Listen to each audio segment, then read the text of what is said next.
बच्चों good evening.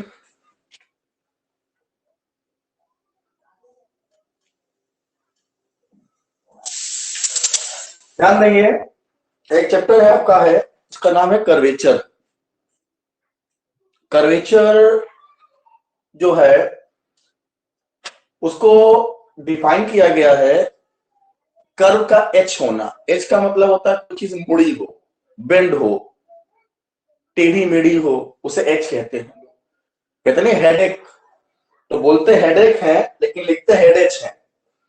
तो वैसे ही कर्वेचर में भी बात आती है कि किसी भी कर्व की बेंडिंग, यानी कर्व बेंड होता है, सबको पता है कर्व का मतलब बेंड होना, कुछ मुड़ी होना मतलब बेंड होना।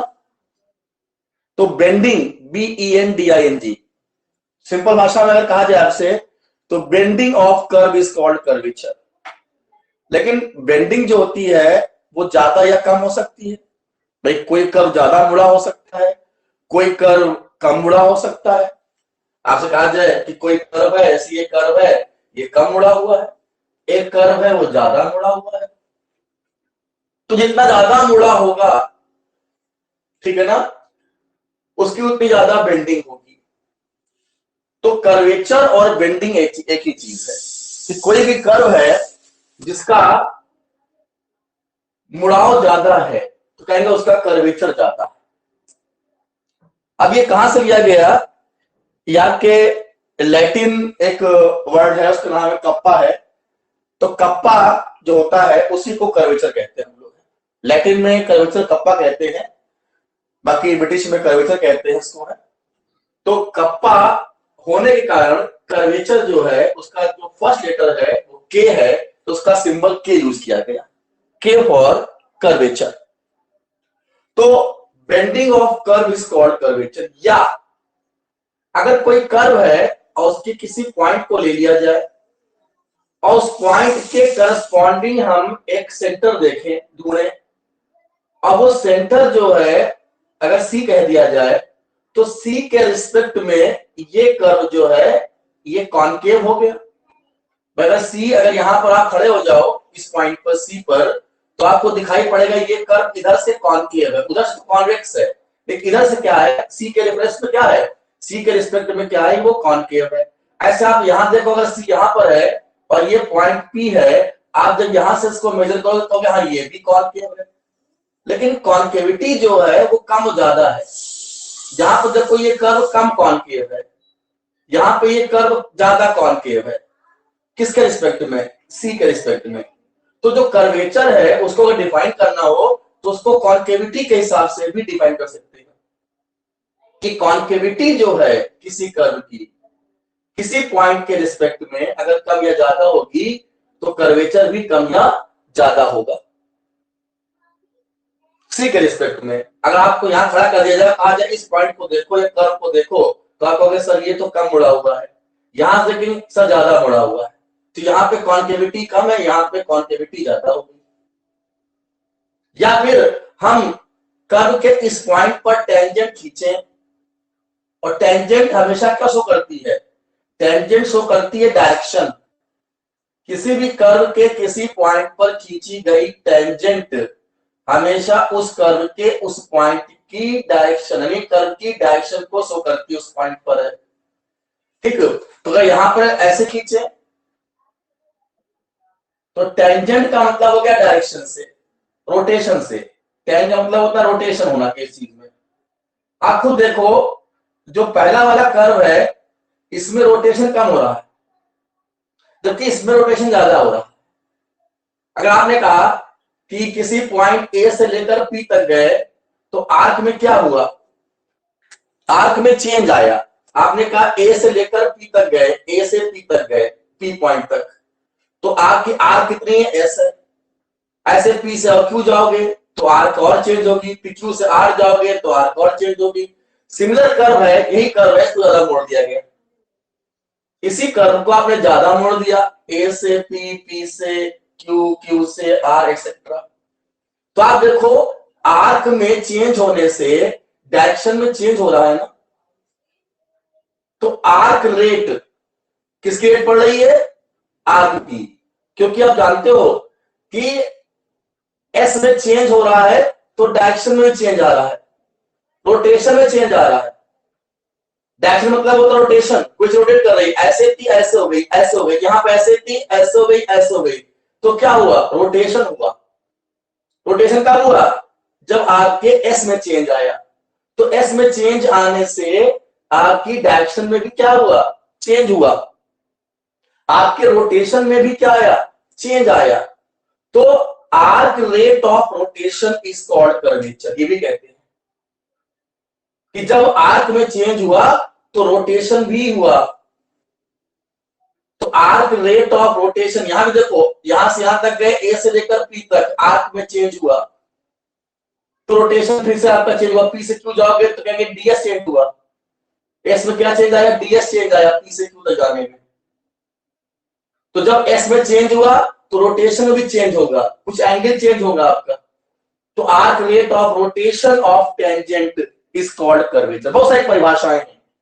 Concavity of curve is called curvature, arc rate of rotation is called curvature, या bending of curve is called curvature.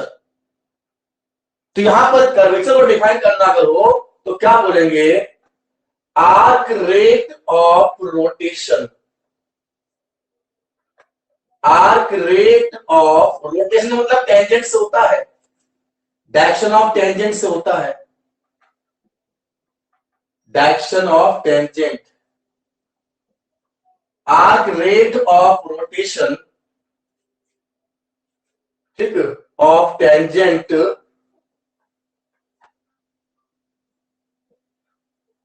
Is called curvature, is called curvature. या और the concavity, the concavity of the curve, curve की जो concavity है किसी point पर, at a point पर, at a point,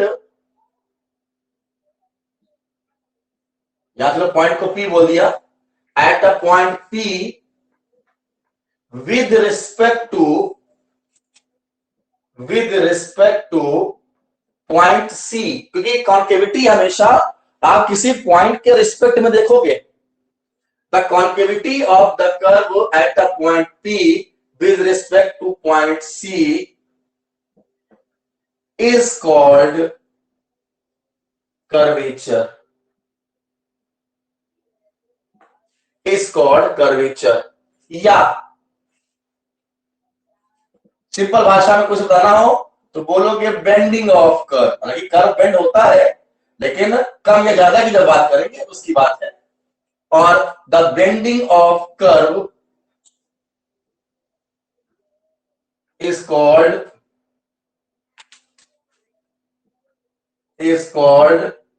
curvature, bending of curve is called curvature. It is also called, इसको हम लोग एक नाम और देते हैं, अब वो है आपका kappa. It is also called kappa. It is denoted by, it is denoted by के। कर्वेचर का सिंबल क्या होता है, के होता है। तो इट इज डिनोटेड बाय के। अब जो पॉइंट सी है, द पॉइंट सी, इसको नाम देते हैं सेंटर ऑफ कर्वेचर। किस पॉइंट के लिए, पी पॉइंट के लिए। The point C is called centre of curvature at a point P. किस पॉइंट पर, पी पॉइंट के लिए। फॉर कर लो, for the point P, for the point P, P point के लिए सी क्या है, सेंटर ऑफ कर्वेचर है। अगर सी को पी से मिला दिया जाए तो इसको नाम देते हैं रेडियस ऑफ कर्वेचर, सिंबल होता है rho. The distance CP is called radius of curvature. ठीक, it is denoted by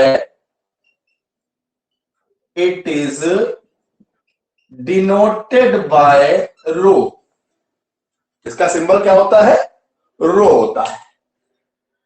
अब थोड़ा सा एक चीज ध्यान रखेंगे, और सामने भी आपके डायग्राम बना हुआ है, जितना ज्यादा कर्वेचर होगा उतनी ही रेडियस छोटी होगी।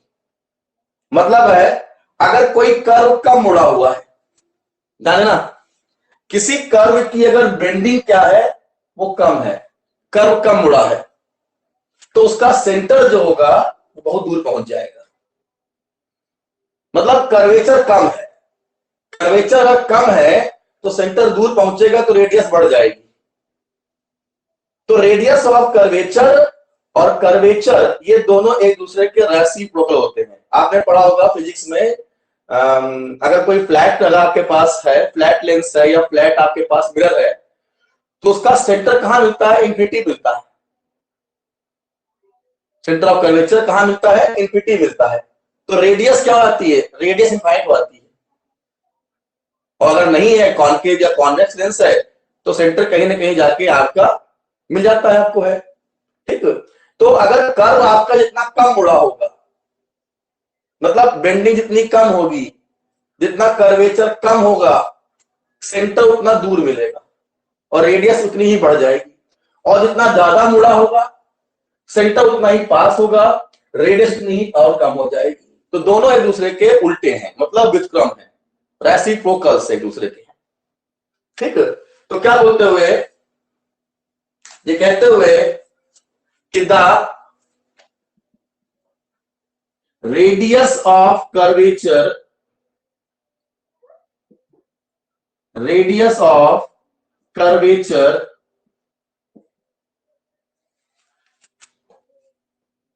is reciprocal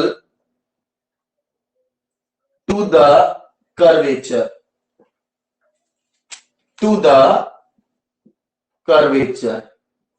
radius of curvature जो है वो कर्वेचर की रेसिप्रोकल होती है, मतलब उल्टी होती है, एंड वाइस वर्सा, ये कह सकते हो, दोनों एक दूसरे के होते हैं, एक ही बात है।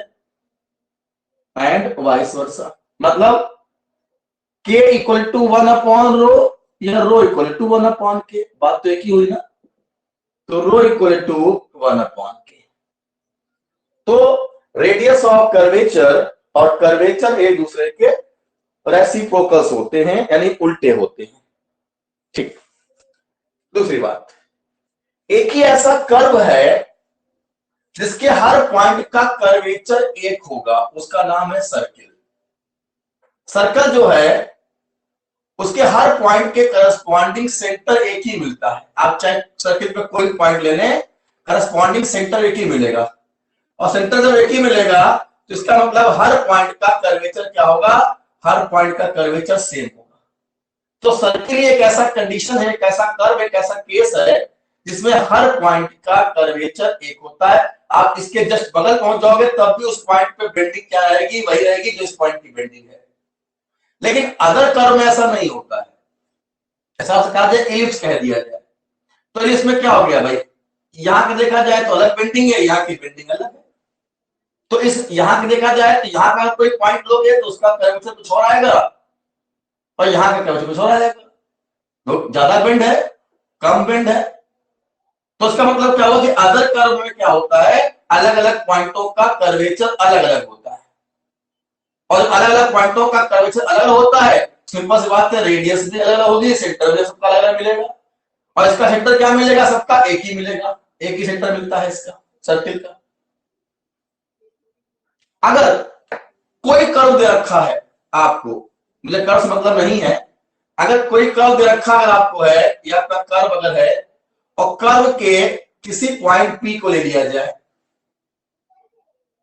प्लीज जैसे आगे आप वेरी करोगे, आप ऊपर नीचे जैसे वेरी करोगे, आप क्यू पहुंच जाओ चाहे ऊपर चाहे नीचे पहुंच जाओ क्यू पर, तो क्यू पॉइंट का कर्वेचर कुछ और हो जाएगा अगर वो सर्किल नहीं है तो।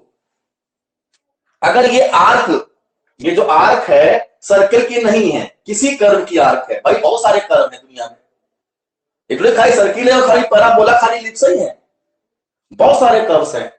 तो अगर कोई भी अगर कर्व अगर है, चाहे वो आपका पैराबोला हो, चाहे इलिप्स हो, चाहे हाइपरबोला हो, चाहे और भी 50 कर्व है, उनमें से किसी कर्व के आर्क है, अब उसका कोई एक पॉइंट पी ले लिया, अब इस पॉइंट पी के आप ऊपर नीचे जैसे वेरी करोगे तो उस पॉइंट के लिए फिर कर्वेचर वेरी कर जाएगा। तो हम एक पॉइंट पी की बात कर रहे हैं कि आपका कोई पॉइंट पी है किसी कर्व पर, और इस पॉइंट के करस्पॉन्डिंग सेंटर क्या है, सी है, और ये रेडियस आपकी रो है।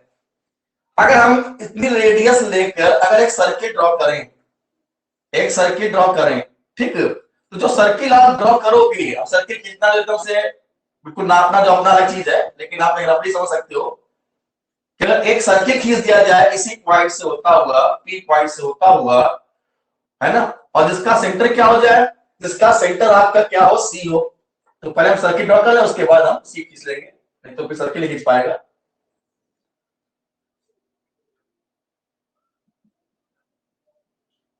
ठीक, बाकी ये सब कर्व जैसे भी है मतलब नहीं, क्यों कौन सा कर्व है इससे मतलब भी नहीं आपको है कि भाई कर्व है कोई।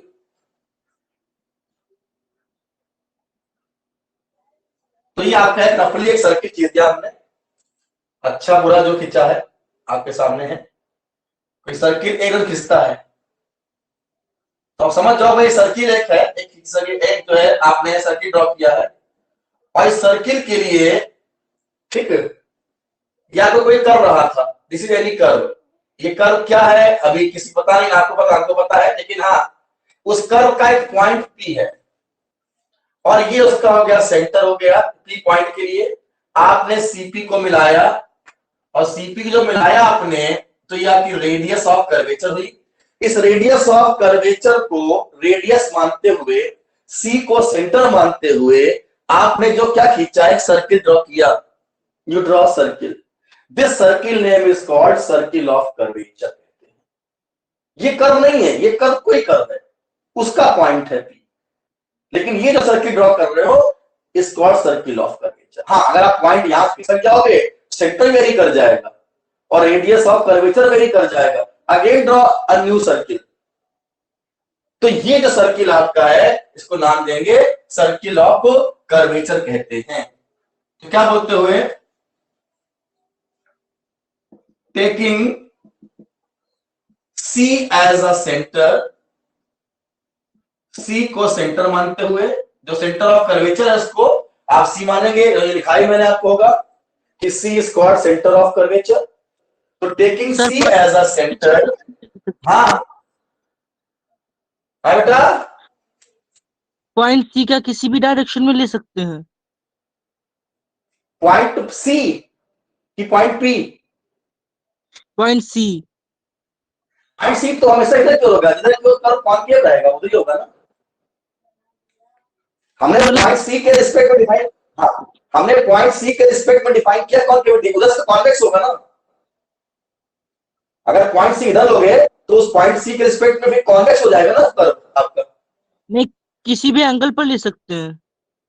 हाँ उससे मतलब नहीं है, उससे मतलब नहीं, कह नहीं सकते, वो कोई थोड़ी अभी नाप दो प्रेस को हम लोग है, एक अपनी डायरेक्शन एक तीसरा लोग है, हाँ बट पॉइंट सी को उधर ना मानना, अगर आपका कर्व अगर ऐसा कर्व है या आपका कर्व है, तो आप देखो कि कॉन्केव इधर से बढ़ना है, तो कॉन्केव इधर से उधर से कॉन्वेक्स हो जाएगा, अगर आप पॉइंट इधर लोगे सी, तो सी के रिस्पेक्ट में फिर इधर कॉन्वेक्सिटी आ जाएगी, ये कॉन्वेक्स हो जाएगा, आपको देखना है कॉन्केव कितना है, तो कॉन्केव के हिसाब चलेंगे, हमने कॉन्केविटी के हिसाब डिफाइन किया है कर्व को, ठीक, नहीं सुनाया क्या? Yes sir.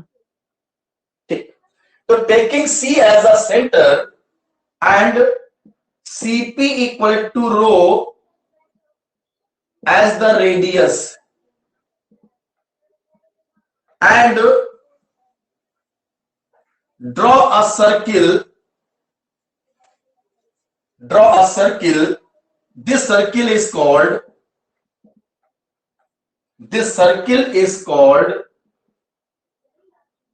circle of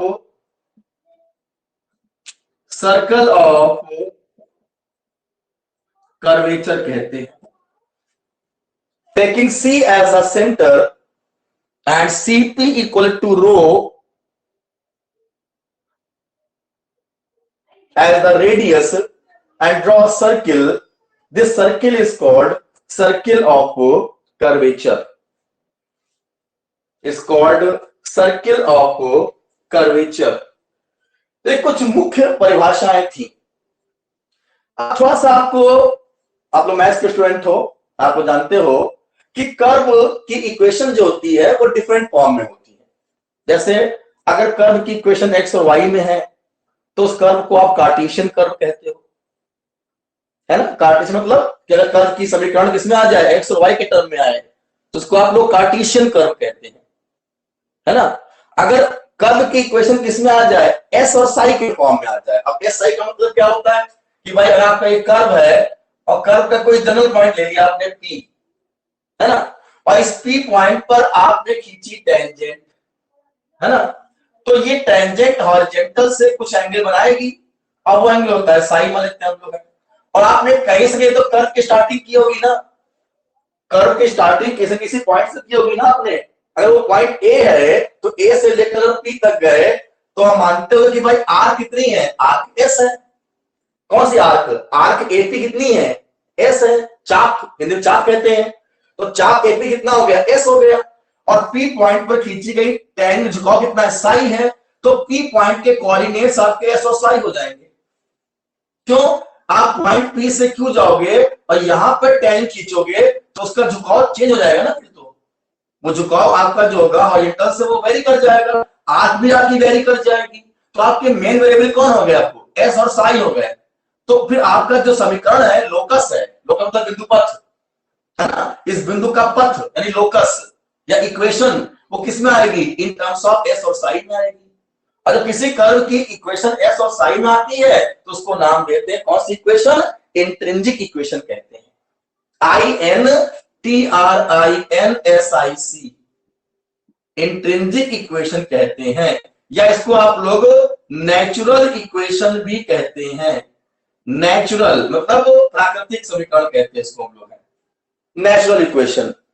तो किसी भी कर्व की अगर इक्वेशन एस और साई में है तो उसको नाम देते हैं इंट्रिंसिक इक्वेशन. किसी कर्व की इक्वेशन एक्स और वाई में है तो उसको नाम देते हैं कार्टेशियन इक्वेशन.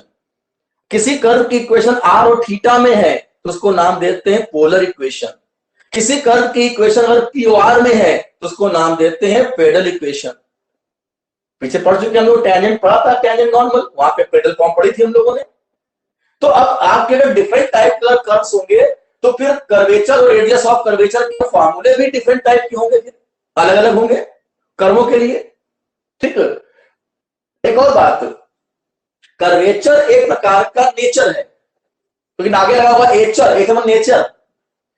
तो कर्वेचर क्या है, एक प्रकार का नेचर है. जैसे कहते हैं फ्लेक्सिबिलिटी कहते हैं कि कोई आदमी कम फ्लेक्सिबल है, कोई आदमी ज्यादा फ्लेक्सिबल है ना. तो फ्लेक्सिबिलिटी का अनुमान कैसे लगाओगे, फ्लेक्सिबिलिटी कोई मेजरमेंट थोड़ी है, खाली आप जज कर सकते हो कि कोई चीज कम या ज्यादा है, बट कितनी है, उसका माप कितना है, उसका मेजरमेंट कितना है, ये अनुमान नहीं लगा सकते हम लोग.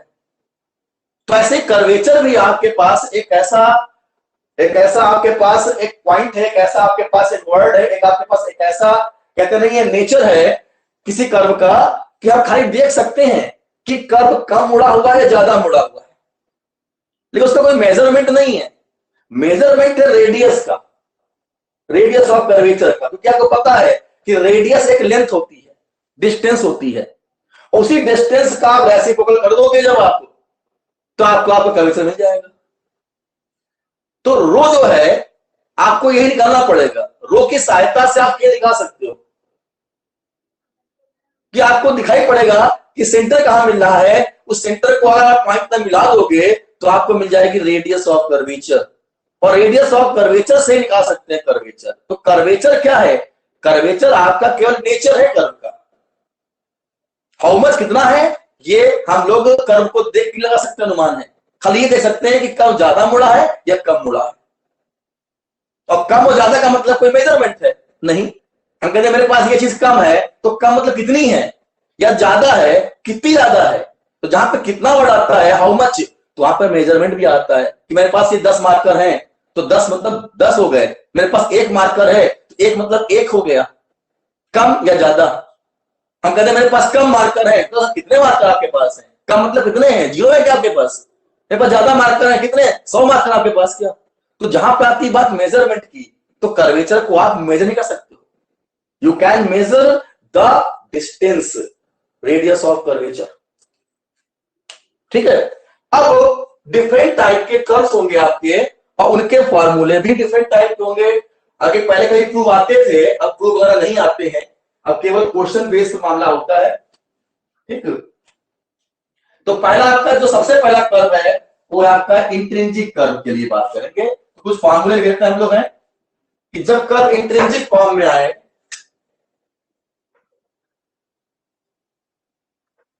when equation of the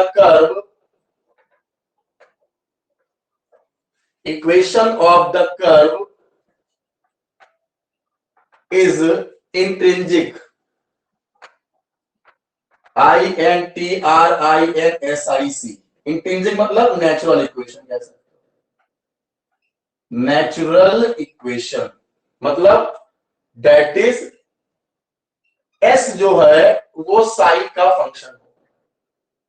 ध्यान रखेंगे, एस और साइन होगी रिलेशन, कि जब एस जो होगा आपका, एस आपके साइन का फंक्शन हो।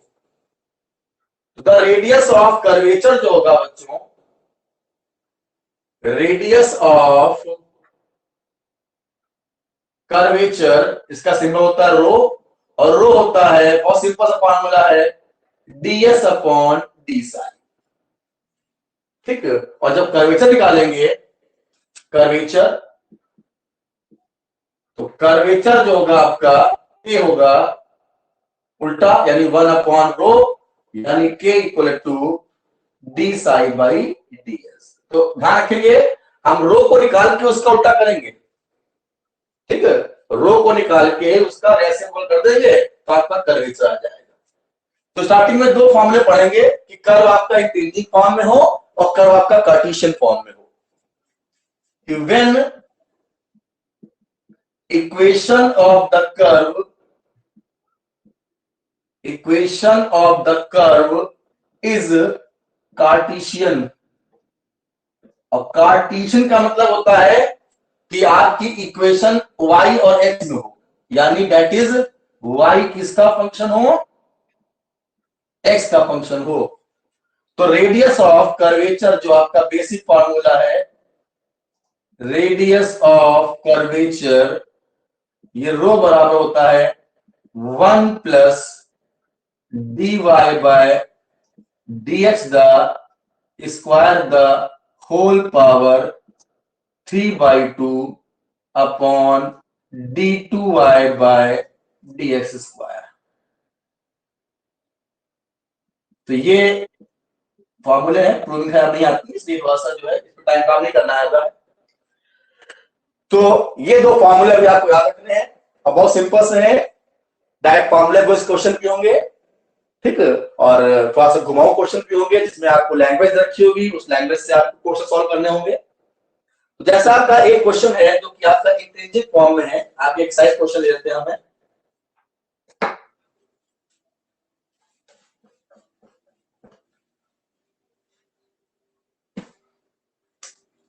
क्वेश्चन आपका है कि find the radius of curvature for s equal to 4a cos sine. अच्छा, ये ध्यान रखेंगे, एक बात बहुत इंपॉर्टेंट बात है कि रेडियस ऑफ कर्वेचर, रेडियस एक लेंथ है, डिस्टेंस है, और डिस्टेंसेस कभी भी नेगेटिव में नहीं होती है। ठीक है। Distances never negative. तो ये ध्यान रखेंगे कि आपकी जो रेडियस है वो आपकी कभी नेगेटिव में नहीं होती है। तो अगर बाई चांस कहीं पर नेगेटिव आ रहा है तो उसको हम छोड़ देंगे, we can neglect negative sign. ठीक, तो s equal to 4a cos psi। तो क्या करना है, केवल डिफरेंशिएट करना है विद रिस्पेक्ट टू साई। अब खुद देखो कि क्या s साई का फंक्शन है। जब s साई का फंक्शन है तो इसका मतलब इंट्रिंसिक इक्वेशन है ये। तो ds अपॉन डी साई, तो ds upon D psi equal to minus the 4a sin psi. ठीक है, तो hence radius of curvature, radius of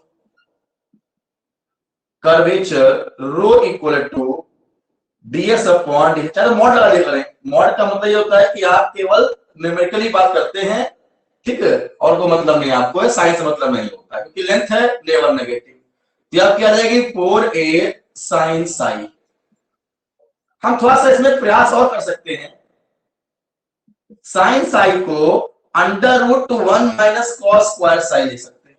तो बच्चों को आता है, कोई इतना छोटा बच्चा नहीं रह गया इसको बताएं कि यहाँ साइन साई होता है under 1 minus cos square Sai, और कहां से आता है इसको बताइए कि साइन स्क्वायर प्लस कॉस का होता है 1, तो वहां साइन स्क्वायर हो जाएगा 1 माइनस कॉस स्क्वायर, तो साइन हो जाएगा under root 1 minus cos square.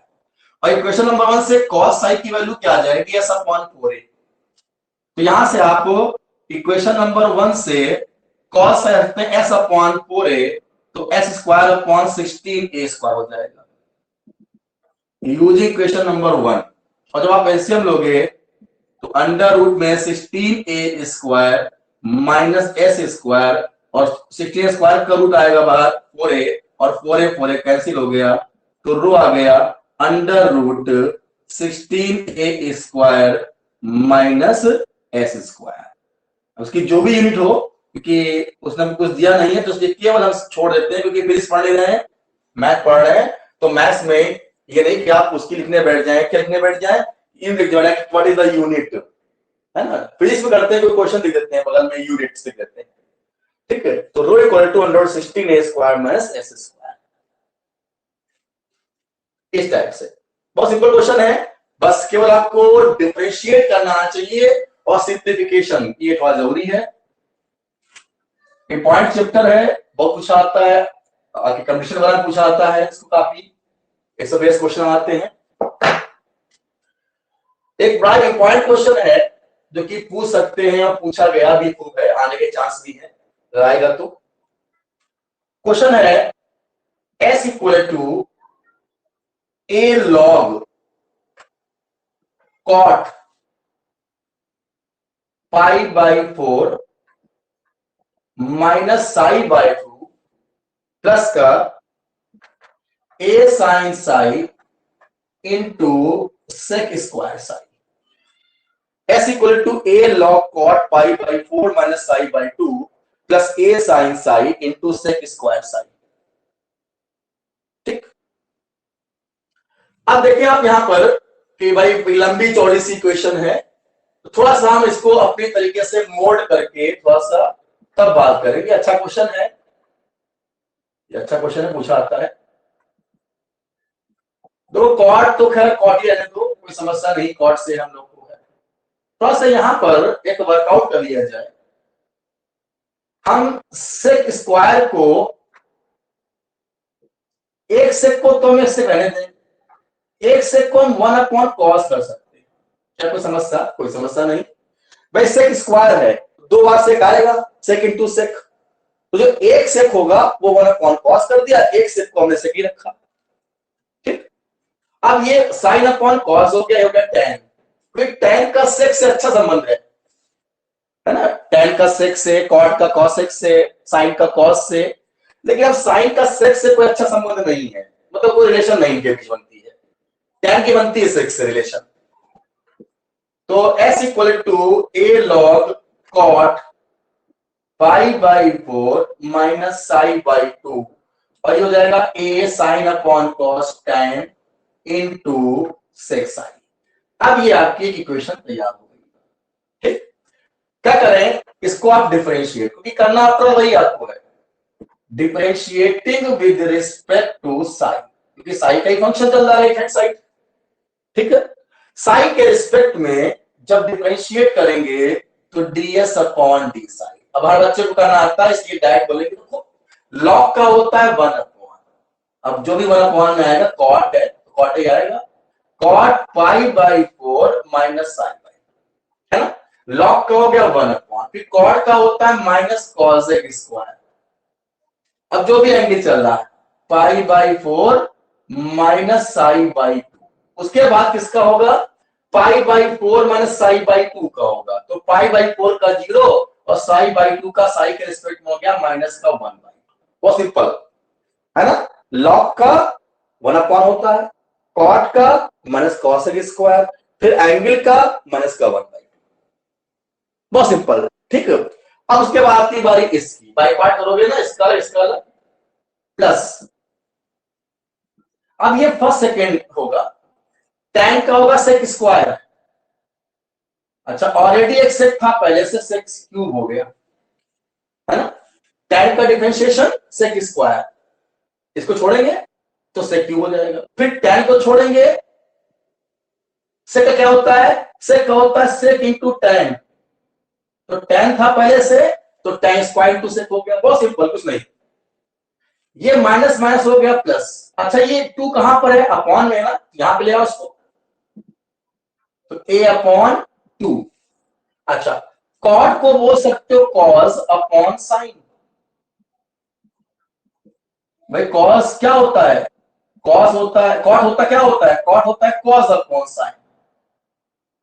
और कॉसेक क्या होता है, कॉसेक होता है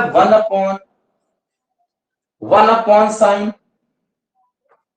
तो 1 अपॉन साइन स्क्वायर हो जाएगा। जो भी एंगल चल रहा है एंगल को चेंज कर देंगे, ठीक है। फिर से बोलते हैं एक बार, है ये 2 अपॉन में चल रहा है 2, ठीक है, तो a अपॉन 2, कॉट को कॉस अपॉन साइन और कॉसेक को 1 अपॉन साइन, इसी साइन स्क्वायर हो जाएगा और माइनस माइनस हो जाएगा प्लस, ठीक। इन दोनों में एक काम कर लिया जाए, सबको सेक में ही चेंज कर लिया जाए। ये फॉर्मूला था, सर ने पढ़ा था हाई स्कूल में, 1 प्लस tan स्क्वायर होता है सेक स्क्वायर, होता है तो बताइए। तो tan स्क्वायर क्या हो जाएगा, सेक स्क्वायर माइनस 1, है ना। तो जहां पर tan स्क्वायर है वहां बोल सकते हैं सेक स्क्वायर साई माइनस 1 और इंटू सेक साई। दिख रहा है बोर्ड, थोड़ा सा घुमा दिए, ठीक है, दिख रहा है बोर्ड।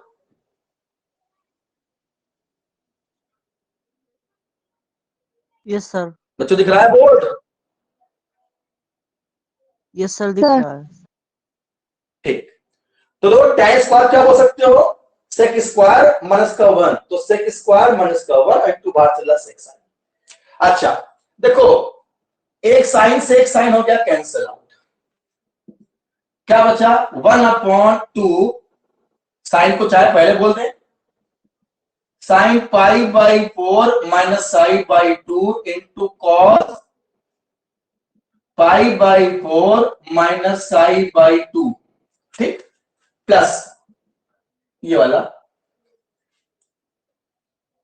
सेक cube psi plus sec cube psi minus sec psi, अंदर मल्टीप्लाई कर दिया सेक से।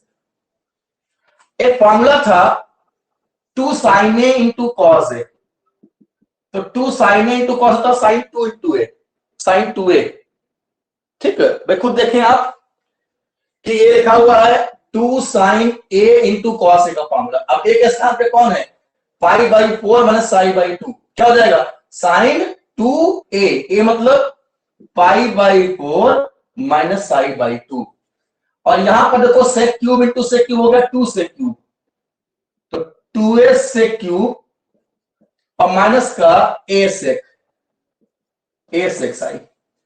अच्छा ये जो आपका 2 है हम इस साइड लेते हैं,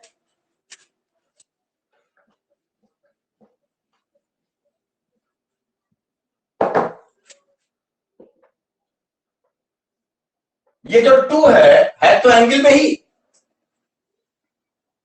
है ना। तो एंगल में जाएगा जब ये, तो ये जाएगा पाई बाई 2, क्योंकि 4 से 2 कैंसिल हो जाएगा, तो क्या बचेगा पाई बाई 2 और माइनस का साइन प्लस का 2a sec cube psi minus का a sec साई। ठीक, अब देखो बच्चों, साइन 90 माइनस होता है कॉस, ये कॉस साई हो गया,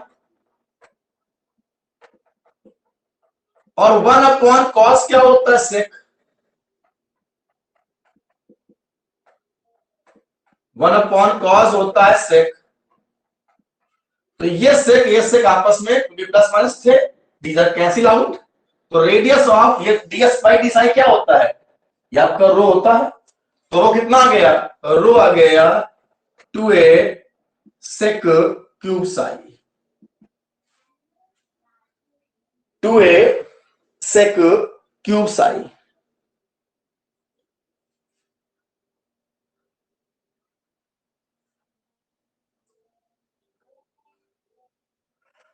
तो इंट्रिंसिक फॉर्म में कुछ नहीं, बहुत सिंपल सी बात, आपको ये ध्यान रखना केवल है ds बाई डी साई। बस आपको थोड़ा सा हल्का सा डेरिवेटिव बनाना चाहिए, डिफरेंशिएशन है, और थोड़ा बहुत जो है आपका सिंप्लीफिकेशन है, कट्टम कार्ड खेलना आपको है।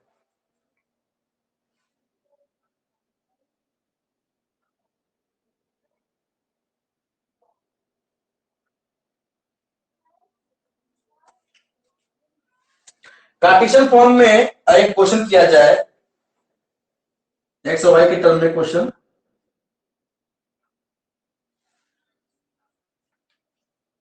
कैसे क्वेश्चन अब लिया जाएगा कि y equal to a log sec x by a। अब a बोले c बोले इससे मतलब नहीं है, कांस्टेंट है। अब देखो भाई कर्व किसमें दिया है, x और y में दिया हुआ है, इसका मतलब कार्टेशियन कर्व है। ठीक, अब कार्टेशियन कर्व है, हमें क्या निकालना है, रेडियस ऑफ कर्वेचर निकालना आपको है, रेडियस ऑफ कर्वेचर निकालना रो। तो असल में क्या करेंगे, इसको डिफरेंशिएट कर दें,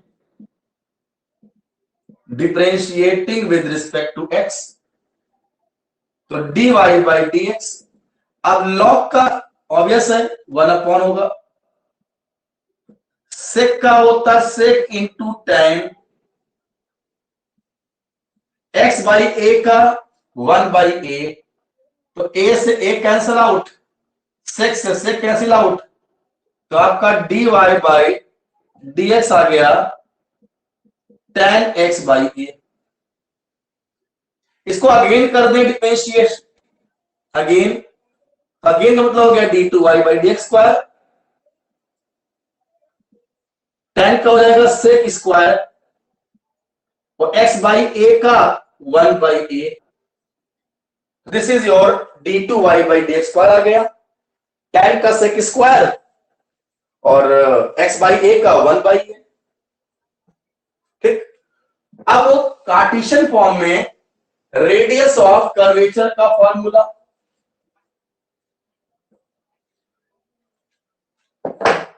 कार्टेशियन फॉर्म में रेडियस ऑफ कर्वेचर का फॉर्म पता, ये लिखा था मैंने आपको, as radius of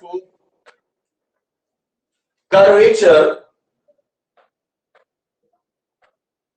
row equal to 1 plus dy by dx the square the whole power 3 by 2 upon d2y by dx square. तो rho equal to 1 plus dy by dx है हमारे सामने tan x by A, this is tan square या tan x by ए का square जो बोल पाए, the power 3 by 2 upon 1 upon A, और d2y बाई dx है sec x बाई ए का square, sec square x by A, 1 plus tan square को बताइए कितना होता है, sec स्क्वायर होता है,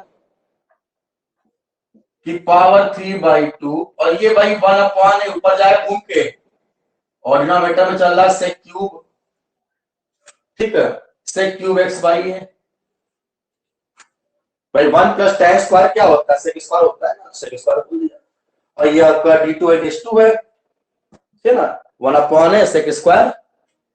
तो यहां से आपका स्क्वायर से हाफ कैंसिल हो गया, sec क्यूब बचा ना, और sec क्यूब से ये sec क्यूब हो गया, तो उसका मतलब रो कितना आ गया आपका a आ गया।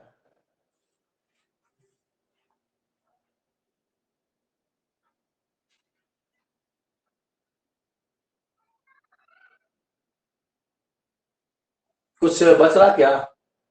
कुछ जरा चेक करो एक बार हम लोग। लॉग का 1/sec, sec का sec into tan हो गया, ठीक है ना। tan बचा आपका केवल यहाँ पर, और tan का होता है यहाँ पर है sec स्क्वायर एक्स बाई ए का 1/a, और formula 1 plus d y by D x का स्क्वायर,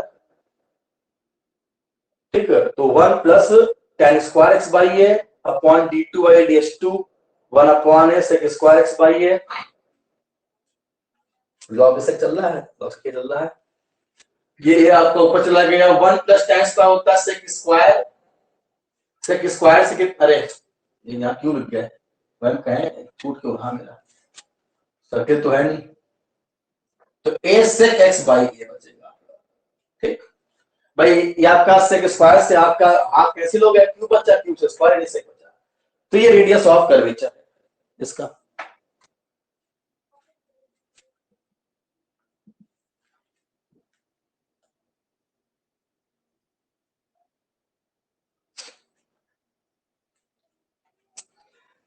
एक क्वेश्चन आपका और है, y equal to c cos hyperbolic x by c। अब कुछ फंक्शन हाइपरबोलिक ट्रिग्नोमेट्रिकल फंक्शन होते हैं, ऐसे कुछ आपके हाइपरबोलिक फंक्शंस भी होते हैं, बस ये है कि उनका डिफरेंशिएशन पॉजिटिव होता है। जैसे cos का डेरिवेटिव क्या होता था, माइनस साइन, लेकिन हाइपरबोलिक जब होगा cos तो उसका डेरिवेटिव पॉजिटिव ही होता है। तो उसको हम अगर डिफरेंशिएट कर दें तो आप यहां निकाल सकते हैं dy बाई डी एक्स, और साइन cos का हो जाता है sign hyperbolic x by C का 1 बाई सी। हाइपरबोलिक को अलग नहीं करेंगे, ये पूरा एक cos हाइपरबोलिक पढ़ते हैं, जो लिखा हुआ x बाई सी इसका करेंगे चेन रूट से। तो cos हाइपरबोलिक का साइन हाइपरबोलिक और x बाई सी का 1 बाई सी। तो आपका c से c हो गया कैंसिल आउट, तो dy बाई कितना dx हो गया आपका, this is your sine hyperbolic x by C. उसके बाद इसको अगेन करेंगे डिफरेंशिएशन, और d2y by D X square निकालेंगे, साइन हाइपरबोलिक का फिर से cos हाइपरबोलिक और x बाई सी का 1 बाई सी, ठीक। रेडियस ऑफ कर्वेचर का फॉर्मूला आपके सामने लिखा हुआ है। तो rho equal to 1 plus dy by D x the square the whole power 3/2 whole by d2y square upon dx square. तो 1 plus sine hyperbolic square, sine square नहीं बोलेंगे, हाइपरबोलिक स्क्वायर यहां लाएंगे, ये गलत माना जाता है। पूरा साइन एच को एक ही मानते हैं, साइन एच कॉस एच। तो sine hyperbolic square x by C की whole power 3/2 upon d2y by dx2 है 1 upon C cos hyperbolic x by C. अब एक फार्मूला है हाइपरबोलिक का, आपको याद रखना पड़ेगा क्योंकि हाइपरबोलिक फंक्शन थोड़े अलग फार्मूले होते हैं। cos hyperbolic square minus sine hyperbolic square, ये होता है। ट्रिग्नोमेट्रिकल फंक्शन में क्या था, cos square plus sine square equal to 1, तो हाइपरबोलिक में नेगेटिव होता है। तो cos हाइपरबोलिक स्क्वायर माइनस का साइन हाइपरबोलिक स्क्वायर होता है 1। तो अगर आप साइन हाइपरबोलिक स्क्वायर को साइड ले जाओ अगर, तो 1 प्लस हो जाएगा वो, तो है ना। तो cos hyperbolic square x by C equal to हो जाएगा 1 plus sine hyperbolic square x by C. तो 1 प्लस साइन हाइपरबोलिक स्क्वायर को आप बोल सकते हैं cos हाइपरबोलिक स्क्वायर। तो यहां पर आप, यहां पर यानी इसके स्थान पर ये रख सकते हैं। तो देयरफॉर रो इक्वल टू कितना, cos hyperbolic square x by C की होल पावर 3/2 अपॉन, अच्छा c को आप चाहे टू पर ले जाएं, ठीक। तो c आपका डिनोमिनेटर से कहां जाएगा, न्यूमरेटर पहुंच जाएगा। और ये आपका स्क्वायर से हाफ कैसे हुआ, क्यूब हो गया। तो c cos हाइपरबोलिक स्क्वायर वो cube x by C upon cos hyperbolic X by C. Cos hyperbolic से क्यू कैंसिल हो गया, तो क्या बचेगा, C cos hyperbolic square x by C. ये भी आंसर सही माना जाएगा। फर्स्ट चाहे तो आंसर को और कर सकते हैं अपडेट, इक्वेशन नंबर 1 से कॉस हाइपरबोलिक निकाल सकते हैं और ये हो जाता है आपका y अपॉन सी, y अपॉन सी। तो इक्वेशन नंबर आप 1 यूज कर लो, तो y अपॉन सी, और चूंकि स्क्वायर लगा हुआ है तो y अपॉन सी का स्क्वायर, इक्वेशन यूज करें कौन सी, 1 वाली। कितना है, y अपॉन सी, तो y अपॉन सी का स्क्वायर चलता है, तो आपका ये सी स्क्वायर हो गया और एक सी आपका कैंसिल हो गया, तो रो की वैल्यू आ गई y स्क्वायर अपॉन सी। तो ये आपका रेडियस ऑफ कर्वेचर इसका है, ये चीज है।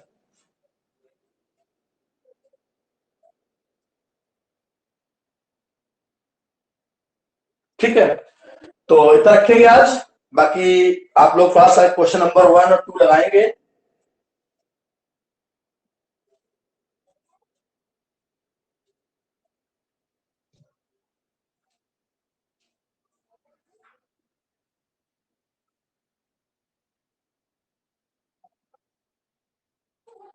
ओके बच्चों।